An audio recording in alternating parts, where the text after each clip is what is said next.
एक general rule है कि अगर हम किसी को माल बेचते हैं तो जो मेरे को सेल्स रेवेन्यू आता है, that I should recognise when the property, when the ownership in the goods is transferred from me to the buyer. तो जब तक बायर ओनर असेट का नहीं बन जाता, मेरी गुड्स का ओनर बायर नहीं बन जाता, तब तक हम लोग सेल को सेल कंप्लीट नहीं मानते और हम लोग सेल का रेवेन्यू रिकॉर्ड नहीं करते। तब तक हमारा स्टॉक हमारी बैलेंस शीट में एज स्टॉक ही रहता है। लेकिन the day when the ownership is transfer to the buyer, the seller is entitled to record his revenue. And therefore मैं आपको यहां पे 3 एग्जांपल दिखाता हूं। अच्छा, ओनरशिप ट्रांसफर किसको बोलते हैं? कि जिस दिन उस असेट का रिस्क एंड रिवॉर्ड उसके पास ट्रांसफर हो गया, बायर के पास।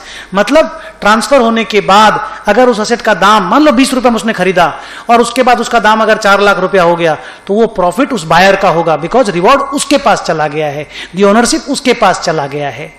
अब 3 तरह के ट्रांसफर को इसीलिए सेल नहीं बोला जाता। जैसे good Saint on consignment, foundation के चैप्टर में होता था ये। कंसाइनमेंट को हम लोग जो कंसाइनी को हम लोग जो माल देते हैं वो सेल नहीं है, कंसाइनी हमारा एजेंट है। Similarly good Saint on approval, जब तक अप्रूवल नहीं मिल जाता सेल नहीं है, तो गुड सेंट ऑन अप्रूवल कोई सेल नहीं है।